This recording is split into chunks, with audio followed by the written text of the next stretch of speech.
Iabot ang iyong kamay kung may pagkakataon.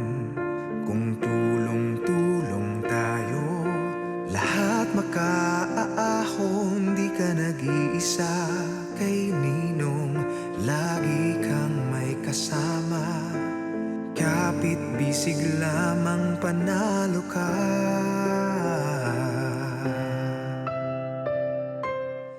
Ito ang ating misyon. Marating ang ating kapwa Pilipino mula sa 3 isla sa lahat ng probinsya sa bawat rehiyon. Gawing moderno ang isang tradisyonal na kultura na may diwa at mensahe ng pagtutulungan at pagkakaisa. Muling buhayin ang kahulugan ng bayanihan, ipakalat ang tunay na pagdadamayan. Sa panahon ng pangangailangan ng ating mga kababayan, tutulungan at tuturuan natin silang tulungan ang kanilang mga sarili para makamit ang mga pangarap sa kanilang komunidad, mga proyektong mapapakinabangan ng bawat sektor ng lipunan, ang ating taus-pusong hangad sa bawat lalawig. Maging halimbawa at inspirasyon sa pagpapatibay ng pananalig at pagbibigay ng pag-asa at maiiwang pamana sa lahat ng henerasyon. Simula na ng ating modern day bayanihan. Ikaw, ako, lahat tayo kayang-kaya ipanalo kung dadamay bawat isa. Ikaw, ako, gaganda itong ating buhay. Pagtutulungan, pagmamahalan, yan ang ating kailangan sa buhay aangat. Winner tayo lahat. Ang mga magtutulungan sa misyon na ito. Ang inyong pong lingkod at kaagapay, Jelly de Belen po. Ako ang makakasama niyo mula sa studio para simulan ang pagtalakay at paghimay sa mga kwentong ating makakalap.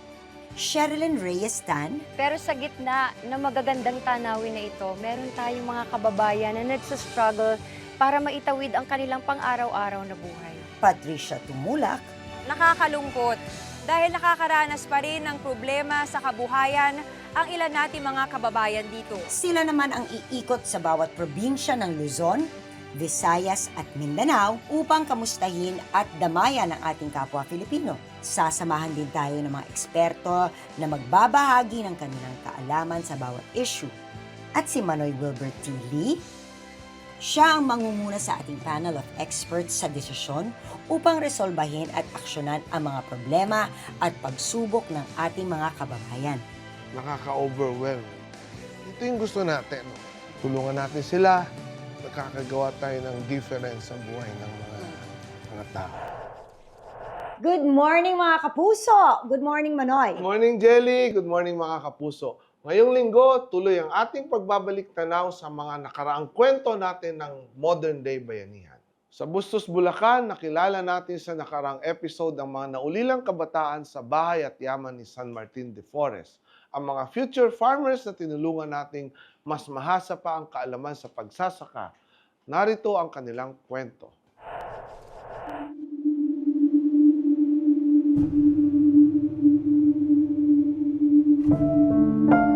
Sa Bustos, Bulacan, tinutukan natin ang kwento ng isang child care facility na kumukupkop sa 100 kabataan, ang bahay at yaman ni San Martin de Porres.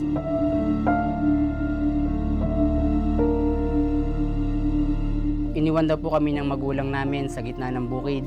Binuhat niya po ako, kasama po yung ate ko.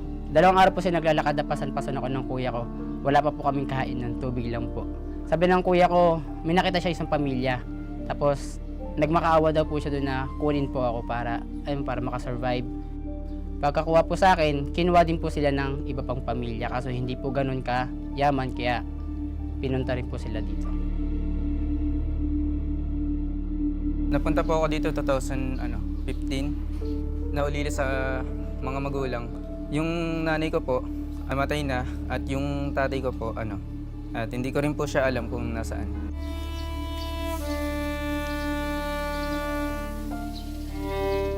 Meron namang kailangan talagang mailayo sa pamilya dahil sa mapanakit na mga magulang.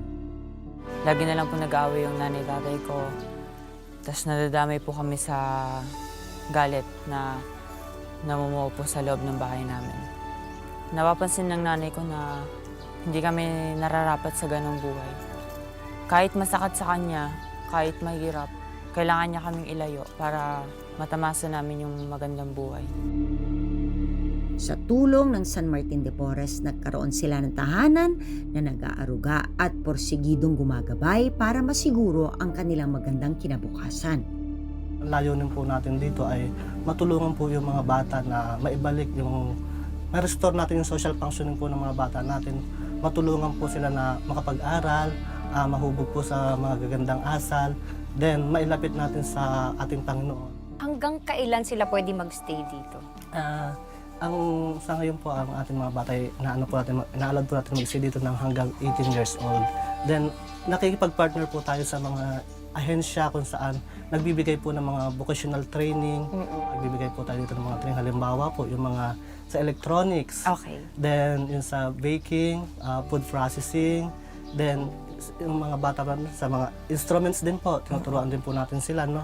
Then sa agriculture din po, then sa fisheries din po. Manoy Wilbert, Well- ano ba sa tingin mo ang pinakamabisang tulong pwede natin ibigay sa kanila?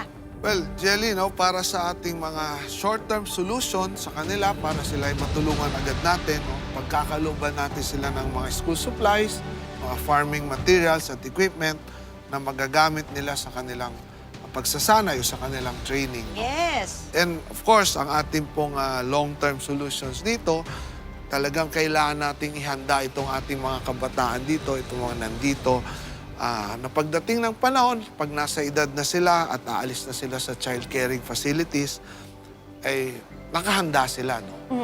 Kaya mahalaga po itong ating mga pakikipag-ugnayan sa DSWD para patuloy na magabayan sila sa mga livelihood training, sa mga, yung pong siyempre yung paghubog sa kanila, at siyempre yung pong mga capacity building, kasama na yung mga pangangalaga sa kanilang mga mental health. No? Yes! And Bigyan then- natin sila ng opportunity oo. talaga. And then kanina, yung DOST naman, of course, yung pagsasanay ng DOST, pagdating naman sa food technology, learning project at iba pang mga training programs, para nga po nakahanda po itong ating mga kabataan pagdating ng araw na sila po ay lalabas na. And then, maglalagay po tayo ng technical vocational training ng TESDA sa San Martin de Porres at DOLE para rin po din sa kanilang mga training, livelihood training and opportunities no, paglabas nila. Kasama na po dyan yung financial literacy training at of course yung pagsisigurado ng kanilang market linkages. No? And then yung pagsusulong ng alternative learning system dito po sa mga child caring facilities, kasama na ang mobile education para sa pag-aaral naman ng mga bata na nandito po sa mga child care facilities. Inspiring ang kwento ng mga kabataan po dito sa Bahay at Yaman ni San Martin de Porres. Kasama po natin ngayon si Brother Willie Vardalion, Vice President of the Board of Trustees. Sir Willie, thank you po.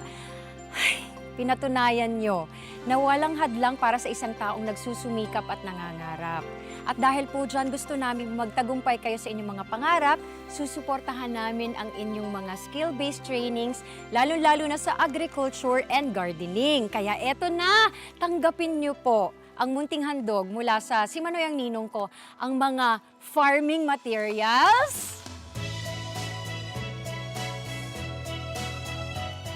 ang mga school supplies at syempre po ang mga equipment na maaari nyo pong gamitin. Ano masasabi, John Mark? In behalf po ng mga bata po ng Bahay at Yaman ni San Martin de Porres, gusto po namin magpasalamat sa programang ito, sa mga handog na ipinagkaloob niyo po sa amin. Malaking tulong po ito para sa pag-aaral ng aming mga bata at sa pag-agrikultura po. Maraming salamat. Maraming salamat din sa inyo at sana'y masayang-masaya kayo. At dahil isang malaking agriculture community ang Bustos, Bulacan, ako tulong-tulong tayo sa pagsulong. Kasama po natin ngayon pa rin ang Angat Bustos Pandi Irrigators Association, syempre Joel, represented by Joel, para maghatid din ng tulong at syempre magbigay din tayo ng mga, magbahagi ka ng mga solusyon.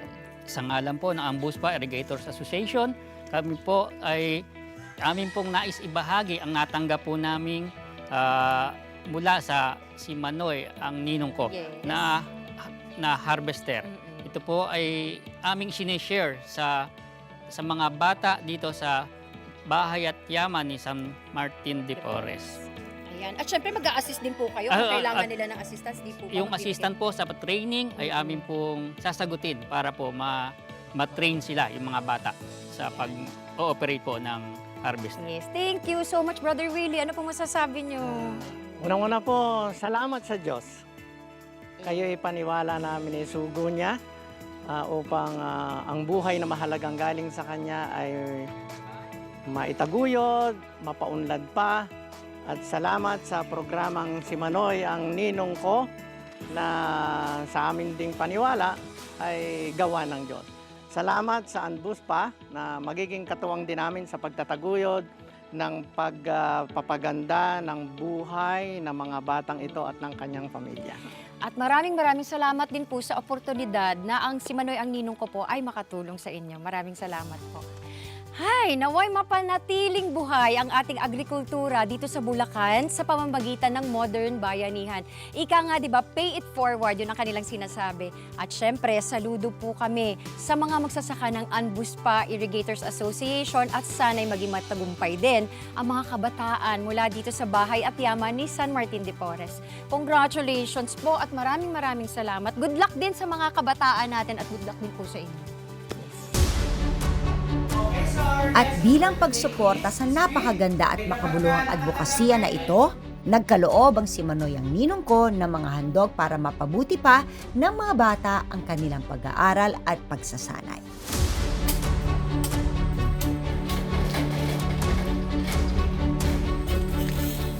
Ang mga farming at gardening tools na ating ibinigay ay halos araw-araw nilang nagagamit, kaya naman mas na-enhance ang kanilang kaalaman sa farming. Social media, Ang mga school supplies naman na ating ibinigay ay nakakatulong na sa kanilang pag-aaral, partikular na dyan sa kanilang summer classes. Ako po ngayon ay mag-share sa inyo ng alaman, dagdag sa alaman po para magkaroon kayo ng pandagdag negosyo. Para magkaroon po, magkakaroon kayo ng ideya masalidad, hanap buhay. At ngayon, kagaya ng ating itinangako, sisimulan na ang Technical Vocational Training ng TESDA at DOLE para mabigyan ng karagdagang skills at job opportunities ang mga batang 18 taong gulang. Hangad ng programang si Manoy, ang ninong ko, sa pangunguna ni Manoy Wilbert Lee, na mas mapalawak pa ang kaalaman ng kabataan sa San Martin de Porres at maging mas handa sila sa kanilang paglabas. Maraming salamat po kay Manoy dahil po sa training ka kanina. So, mas lumakas po yung aking confidence. Then, siguro po paglabas ko po dito sa San Martin, mas mapapabilis yung paghanap po ng trabaho dahil sa nangyaring training ka kanina. Muli po, maraming salamat po kay Manoy. Thank you po. Nagpupugay at nagpapasalamat ang si Manoy, ang ninong ko, sa mga tulad ng San Martin de Porres na kumakalinga sa mga kabataang nauulila o inaabandona ng magulang. Manoy Wilbert, maraming salamat sa inyong inisyatibo na alingayin ng mga bata na sa aming pangangalaga. Ang mga batang ito, kung hindi tutulungan, ay mahirap na makarating sa isang magandang kinabukasan. At kayo ay isinugo ng Panginoon. Mga anak na rin ninyo ang mga ito, sapagkat sila ay kung saan-saan nagmula. At maganda na sila ay natuturuan ng mga bagay-bagay sa agrikultura, sa pag-aaral, at sa ano-ano pang mga skills na kailangan nilang ma-cultivate sa kanilang sarili para sila makatayo sa kanilang sarili mga paa pagdating ng panahon. It takes a village to raise a child, sabi nga. At sama-sama tayo sa ganitong adikain at mga layunin.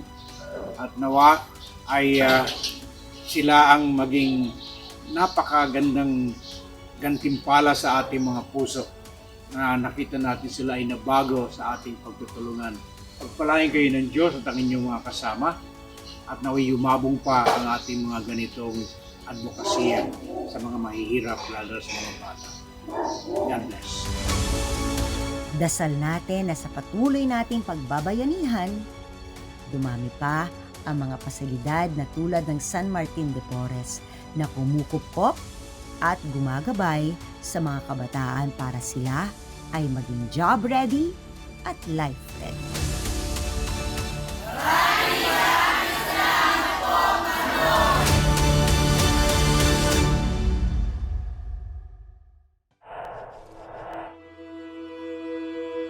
Kasi ang gamit namin dito, mga cellphone. Pero paminsan-minsan, may mga area kasi na walang signal. Tulad nung minsan, may na hypothermia. Siyempre, mahirap ibato yung signal kasi maulap tsaka umuulan. Buti na lang, dalawa sila. Tumakbo yung isa para humingi ng tulong. Kung may mas madali sana na pag-ano ng communication, itatawag lang nila. Yung andito naman, maghahanda na kung anong ihahanda, mga sasakyan. Ang unang-unang kailangan nila yung communication. Kasi may problema sila. So we will provide them with radio communications. And then, nakita rin natin doon pag gabi, no, wala palang ilaw dyan, walang kuryente. talaga. So we'll provide them with headlamps. No? And of course, yung isang importante dito, yung first aid kits. Narinig namin ang inyong hinaing in behalf of MPEPA. Bago po kami umalis, hindi po pwede na wala kaming sorpresa o good news para sa inyo. Excited na ba kayo? Excited! Tayo tayo, dali!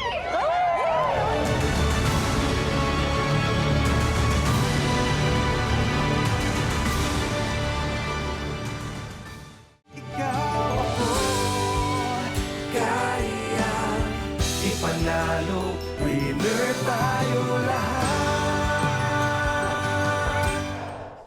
Nagbabalik ang Si Manoy ang ninong ko. Isa sa mga grupong nakilala natin ay ang mga tour guide sa Mount Pulag, Benguet na hangad ay ang maiangat pa ang kalidad ng kanilang serbisyo at matiyak ang kaligtasan ng mga turistang sinasamahan nila sa pag-akyat ng bundok. Balikan natin ang kanilang istorya. Eto, panoorin mo.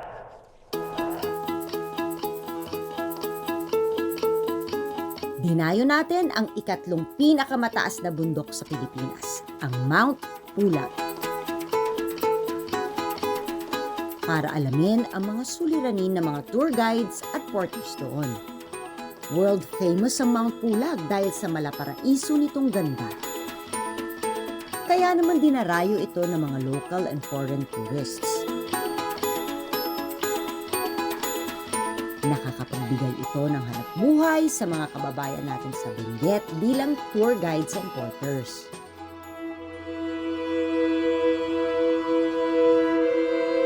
Pero lingid sa kaalaman na nakararami, ang kanilang trabaho ay may kaakibat na panganib. Kagaya na lang ng nasaksihan ng pinakamatandang tour guide sa Mount Pulag. Nung dumating kami doon sa Camp 2, nakatayo agad yung tent. Pinatayo ng mga guide, naunang guide. Biglang pumasok sa loob ng tent, doon humiga. Pero nung naramdaman na gustong umihi, lumabas. Pagtindig sa pintuan ng tent, doon bumagsak. Yun na, namatay. Yun ang problema namin hanggang ngayon na sana, pag may ganun, alam namin dapat ang gawin namin. Kahit ako lang ang aakyat doon, kung makita ko yung saan nakatayo yung tent, iiwasan ko kung minsan hindi ako lumalapit doon na, kasi maisip ko yung tao na namatay. Kawawa naman. Yung mga anak na kasama umiiyak. Tinulungan namin. Opo, ma'am. Parang naramdaman kasi ng puso ko yung nangyari. At nung kasunod nun, pero wala ako naman noon. Ibang guide ang sumama. May babae din, may matanda. Ganon din ang nangyari. Namatay din doon. Kaya sana dapat lahat na aakyat doon may medical certificate bago aakyat.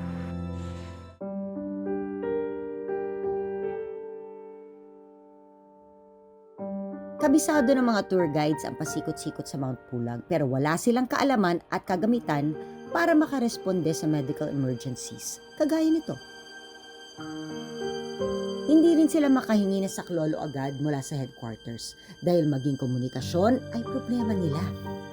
Kasi ang gamit namin dito, mga cellphone, pero paminsan-minsan may mga area kasi na walang signal.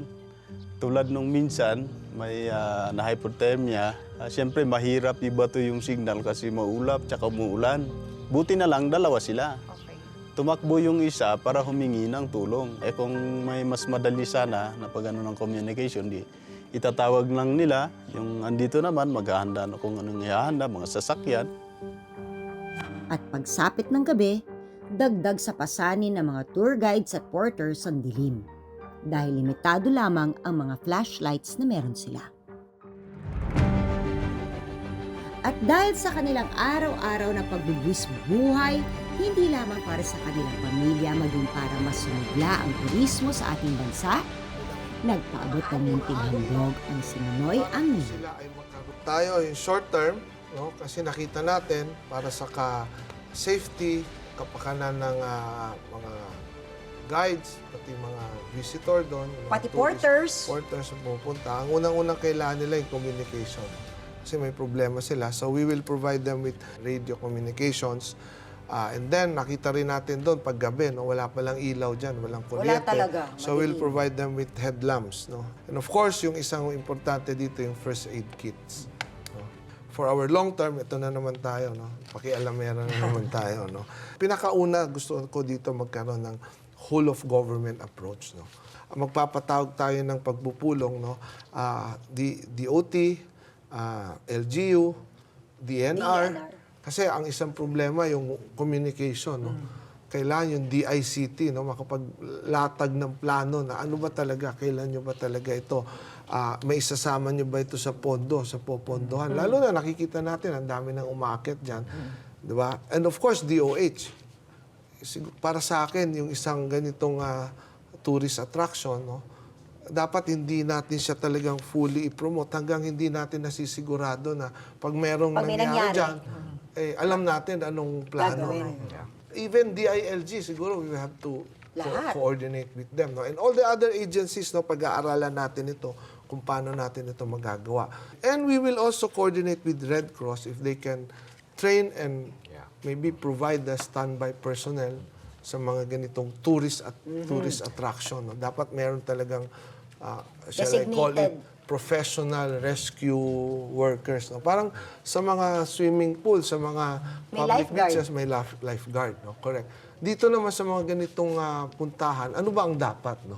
So we will look into all of this, yung whole of government approach, and hopefully magkaroon po, makapagtalaga tayo ng isang ahensya lang o isang task force that will be in charge, focus na kung ano dapat gawin. Kasi dito sa Mount Pulag, ang dami. May LGU, may DOT, may iba-iba. Nagkakagulo sila. Hindi natin alam ngayon kung sino ba yung dapat nating kausapin pag tungkol pa lang sa lisensya, sa accreditations and everything, no?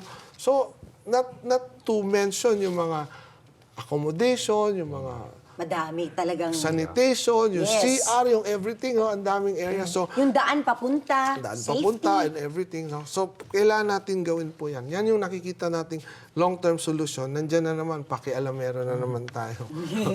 Makikialam na naman tayo dito.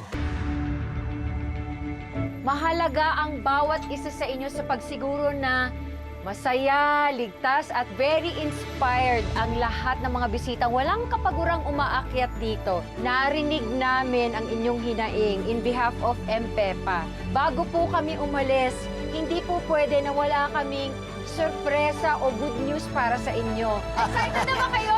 Excited! Magsitayo tayo, dali! Halika muna tayo doon.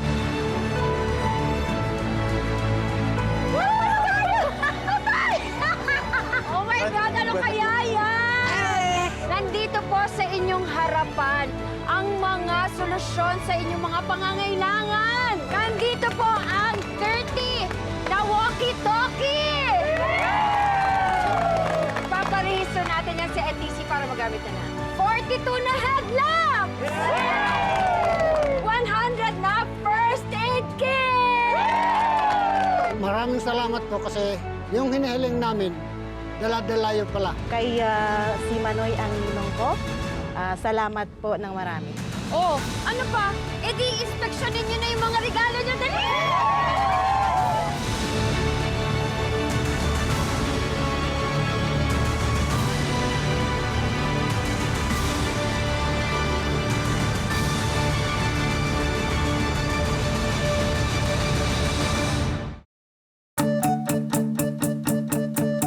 Ang first aid kits na ating ipinamigay ay nakatulong sa mga tour guides dahil ngayon, kaya na nilang magbigay ng first aid sa minor injuries at other medical issues na mabilis.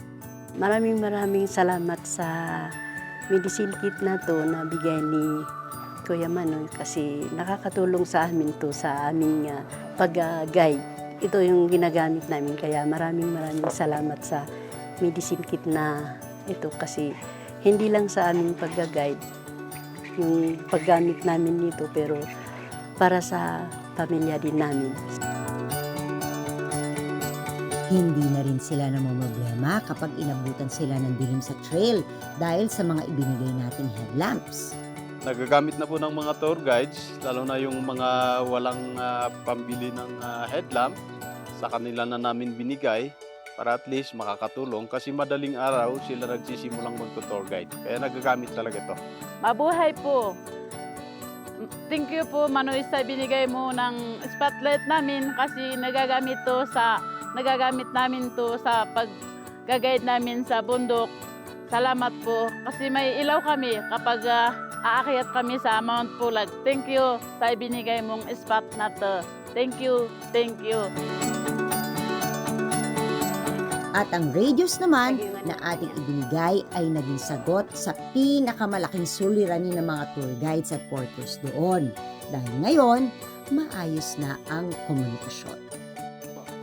Salamat po, Manoy, yung ibinigay ninyo sa pagkontak namin sa radyo para tawag kami kung nagkalayo-layo kami sa lalo yung mga nag-guide namin na turista para magkaintindihan na kami. Mabuhay! Maraming salamat, Manoy, sa binigay niyo pong radyo. Nagagamit po namin ito in case of emergency. Mabuhay! Manoy, salamat po sa radyo na binigay niyo kasi ginagamit namin to. Malaking tulong sa amin na nagka-guide. Kasi yung mga cellphone, pag andun kami sa walang signal, hindi namin nagagamit yun. Kaya mas madali itong radyo na binigay ninyo kasi madaling kinukontak namin yung mga kasama namin guide. Salamat po. Na binigay nyo tulad po ng radyo. Nagagamit na po namin ito pag may mga nag-guide. Kung sakaling may emergency sa taas, madaling maibato ang mensahe dito sa baba para sa rescue operation na gagawin namin. Ang mga tourist guides at porters dito ay ang totoong hiyas ng Mount Pulag. Dahil sila ang araw-araw na nagpapanatili ng kaligtasan ng mga turista kasabay ng pag-aalaga nila sa Mount Pulag. Sa pagtulong natin sa kanila, naway mapanatili silang ligtas sa pang-araw-araw habang pinapasigla nila ang turismo sa ating bansa.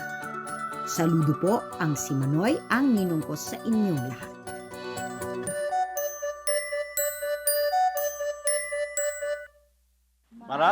Maraming salamat po, Manoy. Napakahirap po talaga na ganung karanasan. Kaya po nang nakikita ko sa mother ko na gumagawa ng gawain namin na weaving, ganun. Maalis na lang po ako ng bahay na walang baong papuntang school. Una sa lahat, tutulungan natin sila, no? Of course, ang pinakakailangan nila dito ay additional weaving machines, no? So, bibigyan natin sila nitong additional weaving machines para madagdagan yung kanilang produkto. Narinig ni Manoy ang iyong mga kahilingan? Ito na yung pinaka-bonggang kahilingan ni Jana. Mag-iiwan tayo ng 3 looming machine!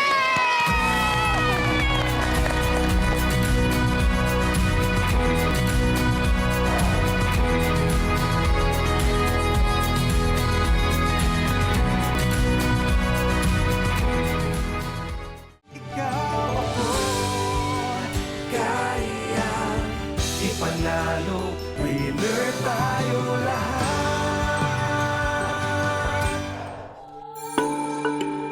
Nagtungo tayo sa Sarangani, ang ika-10 pinakamahirap na probinsya sa buong Pilipinas para tulungan ng isang grupo ng kababaihan. Sila ang mga maghahabi ng Balungis Women Weaving Center. Binuo ko ito kasi ito lang po ang nakikita kong makukuhanan po namin ng pang-araw-araw na panggastos.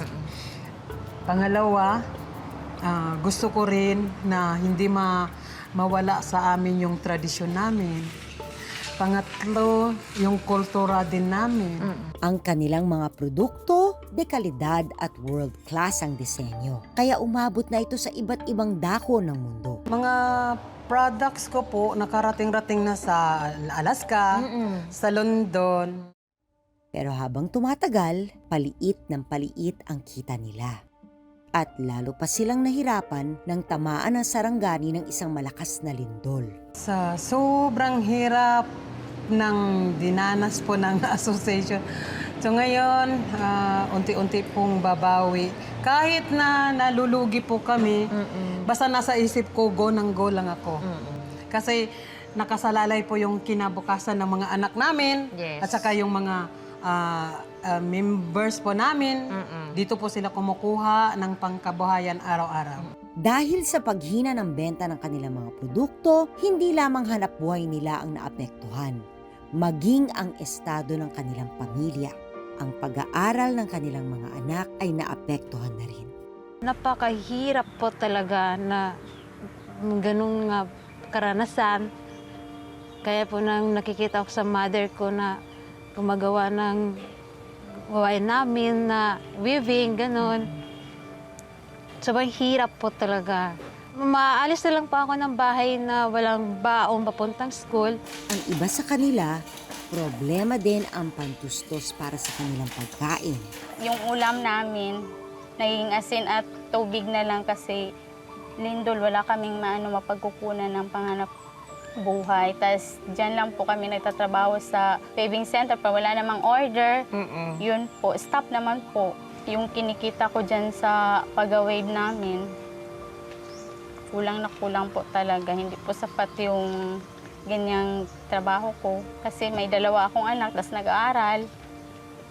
Mas okay siguro ma'am kung merong matinong trabaho na araw-araw yung sahod. Tapos yan, pag hindi ka mag-wave, wala kang sasahurin. Kasi hindi po per day yung sahod namin. Bukod sa kakulangan sa kagamitan, marami rin silang kakumpetensya na mas mabilis at mas maraming nagagawa dahil sa malalaking makinarya. Pero kahit hindi natyakang kita, hindi pa rin nila iniwan ang trabahong ito. Dahil sinisikap pa rin nilang manatiling buhay ang sining ng paghahabi na minanapan nila sa ating mga ninuno. Mahalaga po ito kasi yung ito lang po yung minana namin sa mga ninuno namin. Hindi namin pwedeng baliwalain ito kasi ang kultura po namin ay nandito pa rin.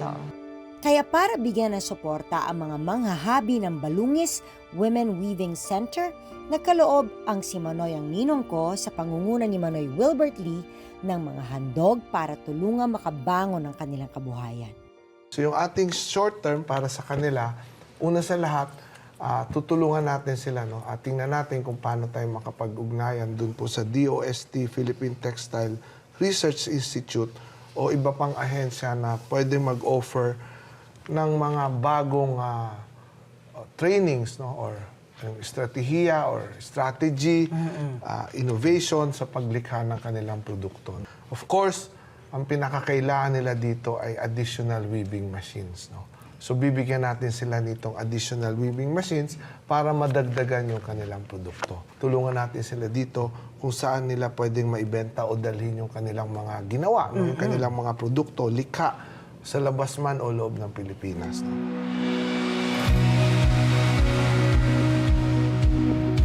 Narinig ni Manoy ang iyong mga kahilingan?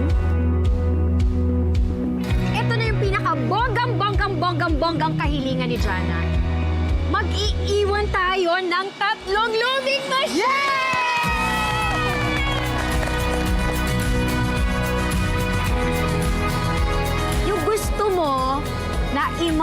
at makilala pa ang mga produkto nyo sa kung saan mang parte ng Pilipinas at kung saan mang parte ng mundo, tutulungan tayo niyan!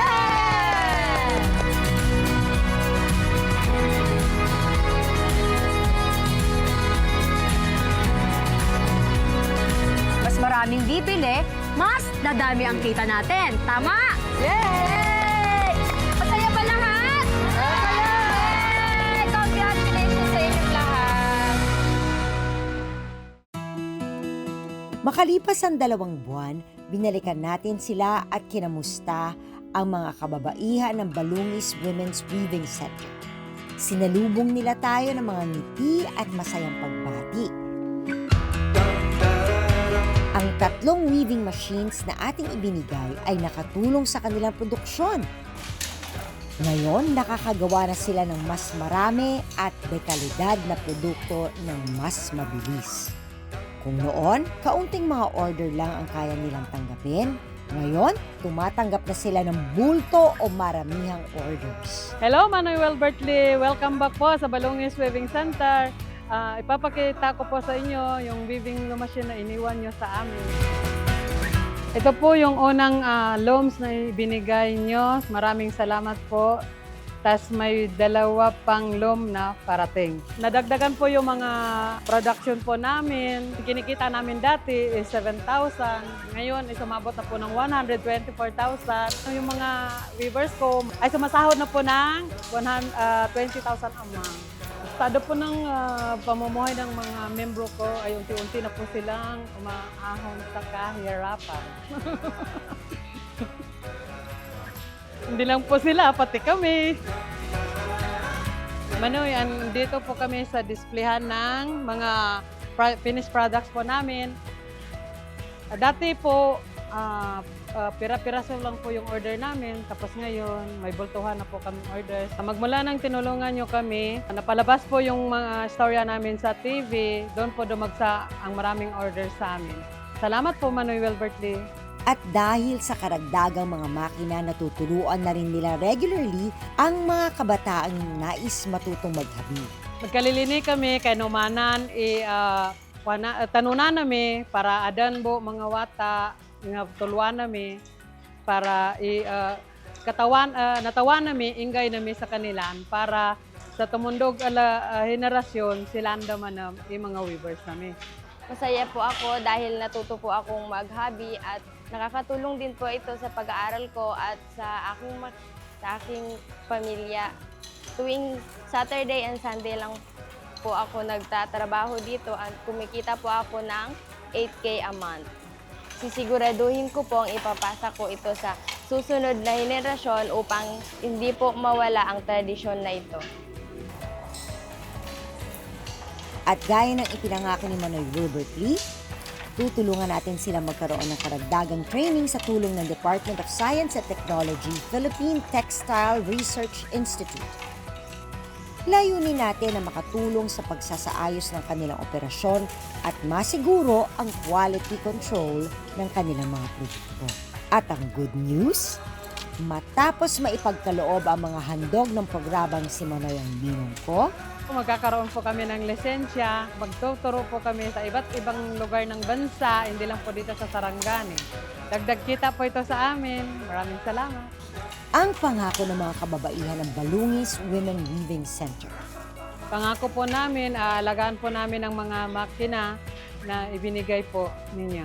Ipapasa po namin ang aming talento sa susunod na henerasyon. Pangako po, pasisiglahin namin ang industriya ng paghahabi sa Sarangani para makagawa po kami ng maraming trabaho para maipapasa po namin sa ibang kababaihan. Hindi po namin sasayangin ang pinagkaloob ninyo sa amin. Mula sa Balungis Women's Association, maraming salamat po, Manoy Wilbert Lee. Hangad po namin ang patuloy na paglakas ng industriya ng paghahabi sa Sarangani. Naway lalo pang makilala ang Balungis Women Weaving Center at ang kanilang magagandang obra sa loob at labas ng bansa. At parati niyo pong tandaan, buo ang aming suporta sa pagsusulong ng tiyak na kabuhayan at dagdag na kita sa mga komunidad na makatutulong sa pag-angat ng antas ng pamumuhay ng pamilyang Pilipino at ng buong bayan. Maraming salamat po!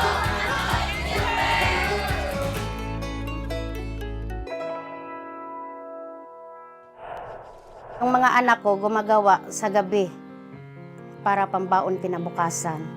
Kaya laging tulong talaga po sa amin yan, yung gumagawa ng doormat. Para sila ay matulungan kaagad natin, no? Pagkakalooban natin sila ng mga materyales na kailangan nila, no? Tulad ng mga gunting, mga retaso, mga tela sa paggawa ng kanilang mga produkto na yung mga ginagawa nila. Of course, bigyan natin sila ng maraming wooden weaving frames, no? Kasi kailangan nila yun. Nagamit nila, oo. And ito, importante, no, yung para makapag-start sila ng kanilang online selling, bibigyan natin sila ng laptop at pocket wifi nila. Wow! Naku, alam po namin na may kakulangan po kayo sa mga raw materials at syempre, digital na po ngayon. Gusto nyong mapalawak ang inyong kabuhayan, kaya naman po dito sa aming programa na Si Manoy ang Ninong Ko, may kaunti po kaming handog para po sa inyo. Kaya tanggapin niyo po ang mga gunting na nandyan sa inyong mga harapan. Meron din po tayong laptop. At syempre, meron din po tayong mga wooden weaving frames.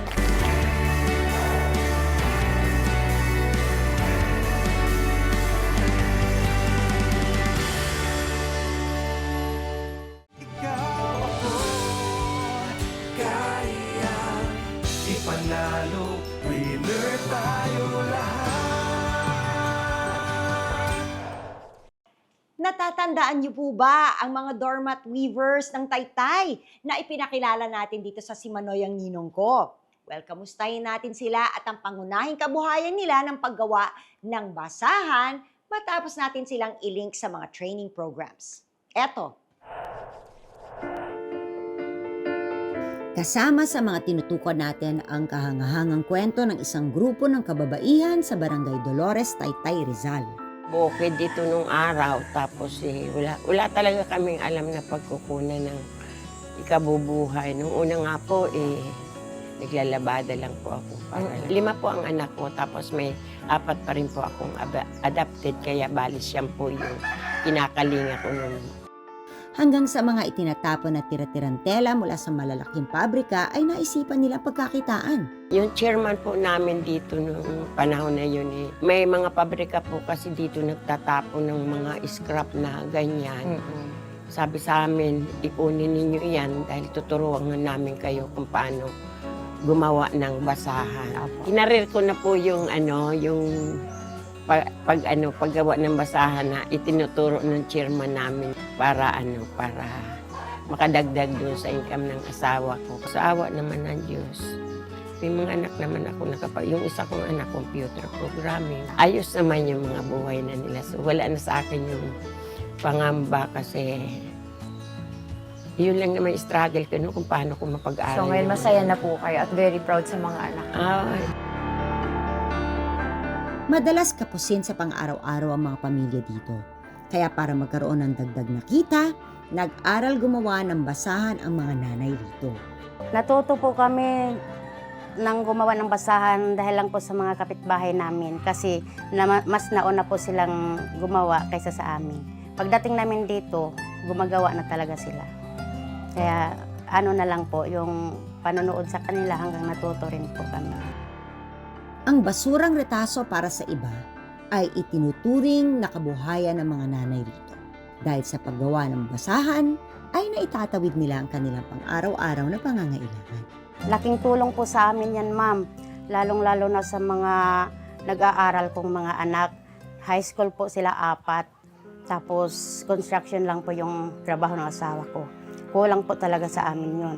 Kaya yung mga anak ko gumagawa sa gabi para pambaon kinabukasan. Kaya laging tulong talaga po sa amin yan, yung gumagawa ng doormat. Kung dati, libre nilang nakukuha ang mga reta-retasong tela, ngayon kailangan na nila itong bayaran.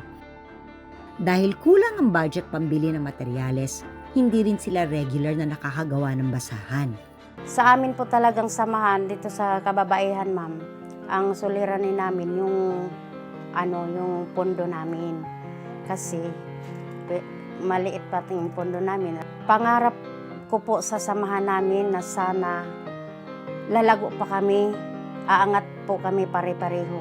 Sa mga kagamitan po talaga kailangan, hindi kayang bumuo ng basahan kung wala yung mga materyales na pwedeng gagamitin po talaga. Kailangan may mga may mga materyales na gagamitin. Nasapat po.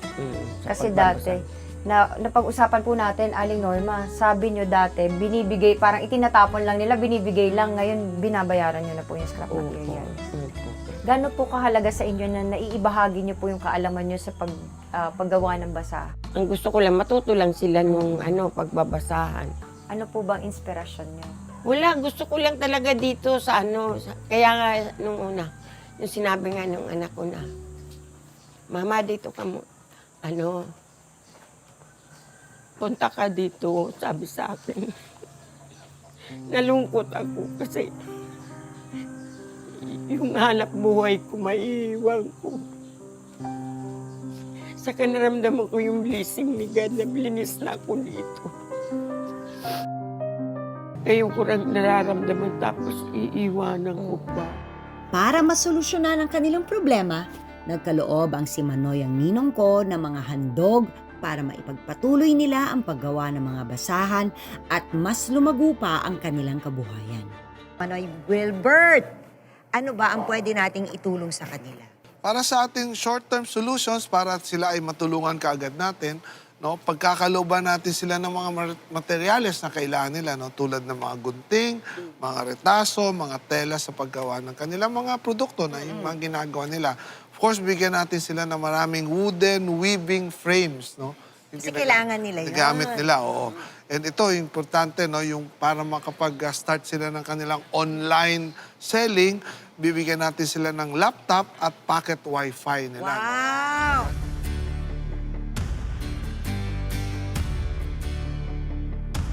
Narinig na natin ang kwento ng pagsisikap at nakakabilib na pagtutulungan ng women's group na ito dito sa Sitio San Gabriel at Kaingin, Taytay, Rizal. Tunay na maraming pamilya ang natutulungan ng samahan ng mga kababaihan. Hindi lamang ito kabuhayan para sa komunidad, naging paraan din ito para magbahagi ng talento sa paggawa ng basahan na ipinapasa sa maraming henerasyon mula pa noong dekada 70. Kasama ko po ngayon ang kanilang mga members at pinangungunahan po ni Miss Beatriz Aurino, ang kanila pong president.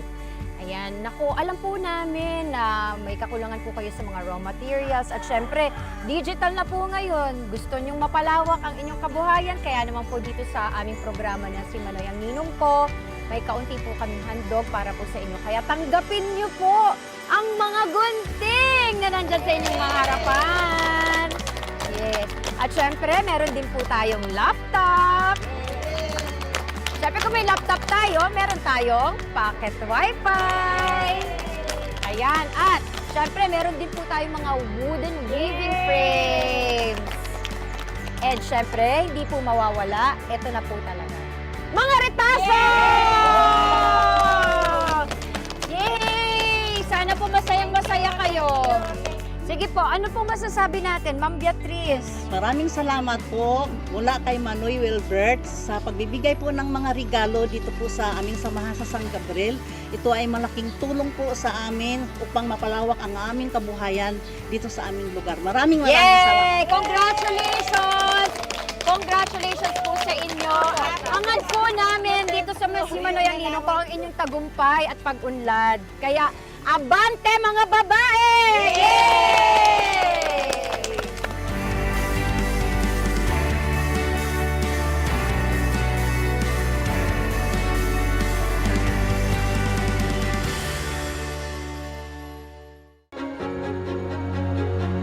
Ang mga materyales na ating ibinigay ay araw-araw nilang nagagamit sa paggawa ng mga produkto. Ang mga wooden weaving frames ay nagagamit nila sa paggawa ng iba't ibang disenyo. Sa ngayon po, hindi lang isang design ang nagawa po namin. kundi mula nung nagbigay si Manny Wilbert, ay nakagawa po kami ng ibang-ibang disenyo na design katulad ng mga yoga mat, plain doormat, pot holder, at saka yung mga kung may basahan bilog, at saka yung pagtitraining po galing sa TISDA, nakagawa po kami ng mga pit mat at natututo po kami doon dahil sa tulong po ni Manny Wilbert po. Dahil sa isang truck ng retaso na ibinigay natin ay nakagawa sila ng daang-daang basahan. Kung dati po, konti lang po ang nagagawa namin produkto, ngayon po, kaya na po namin gumawa ng bulto-bultong produkto. Malaking tulong po sa amin kasi doon po minsan nakukuha namin yung pambaon ng anak namin. Tapos minsan po, nakakabili po kami ng pagkain, bigas, katulad po ng bigas, ulam. Kumbaga, kung hindi po sapat yung sahod ng mga asawa namin, doon po kami kumukuha ng pangdagdag pambiling pagkain. Naibebenta na rin ang kanilang mga produkto online dahil sa ibinigay nating laptop at pocket wifi. Hindi lang po kami nagsusupply sa palengke, kundi sa FB online po, ng FB page namin sa kababaihan ng San Gabriel. At kung gusto po ninyo ay bibili po sa aming mga produkto, ay pwede po kami i-page po sa aming online. Mas maraming produkto, mas maraming mamimili, mas mataas na kita pantustos sa kanilang pangangailangan. Napasalamat po kami kay Manny Wilbert sa tulong na naibigay niya sa amin ng mga retaso, mga frame, mga materials ng paggawa ng aming mga doormats upang kami ay makagawa pa ng marami at iba-ibang disenyo ng paggawa po ng iba't ibang klaseng rugs po sa aming samahan ng kababaihan ng San Gabriel. Maraming salamat po. Ako po ay nagpapasalamat kay Manny Wilbert sa binigay niya pong tulong sa amin sa kababaihan ng San Gabriel at Sitio Kaingin. Malaking tulong po ang binigay niya sa amin. Saludo ang si Manoy ang ninong ko sa mga kahangahangang kababaihang ito na puspusan ang sipag at dedikasyon para maitaguyod ang pamilya. Hangad natin na mas lumago pa ang inyong kabuhayan sa pagsusulong ng mas magandang kinabukasan para sa pamilya. Huwag kayong aalis, magbabalik pa ang si Manoy ang ninong ko. Kaya ipanalo, winner tayo lahat. Ikaw ako, kaya ipanalo, winner tayo lahat. Alam mo Manoy, sa loob ng 2 season ng si Manoy ang ninong ko, napakadami kong natutunan. Pero wala na yatang papantay sa saya na makitang maligaya ang ating mga kababayan at nagtatagumpay dahil sa ating pagbabayanihan. Totoo yan, Jelly. Talagang nagpapasalamat ako sa iyo at sa lahat ng ating mga nakasama dito sa Si Manoy ang ninong ko, sa iba't ibang komunidad na napuntahan natin, sa mga nakausap nating experts at sa suporta at tiwala ng mga supporters at sponsors ng programa. Lahat tayo ay nagbayanihan para maihatid sa ating mga kababayan ang mga kwentong nakalap natin at naging inspirasyon para sila rin ay mabigyan ng pag-asa at magkapit-bisig sa pagharap sa anumang hamon ng buhay. Tandaan po nating lahat, we deserve better and we should demand better. Gaya ng lagi, ikaw, ako, tayong lahat, panahon na para iangat natin ang buhay ng bawat isa. Huwag tayong maging pabigat, paganin po natin ang pasanin ng ating kapwa. Lagi sana tayong magmalasakit at magdamayan para hindi lang maging posible, kundi talagang marating natin ang isang lipunan kung saan winner tayo lahat. Maraming salamat Manoy at maraming salamat sa inyo mga kapuso sa pagsama sa amin tuwing umaga, tuwing linggo. Nagpapasalamat po kami. Hanggang sa susunod na season, magkita-kita tayo ulit. Bye! Lahat tayo ay posibleng may magawa. Kung magtutulungan, lahat may mapapala.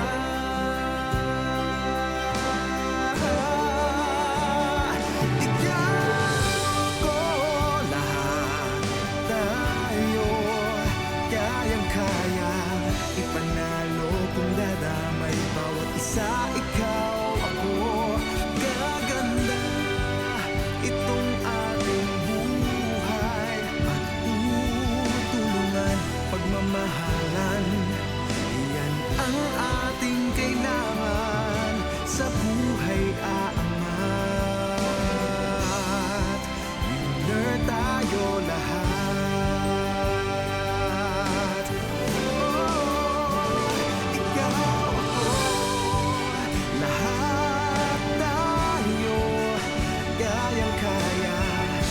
Panalo kung dadamay bawat isa, ikaw ako. Sa buhay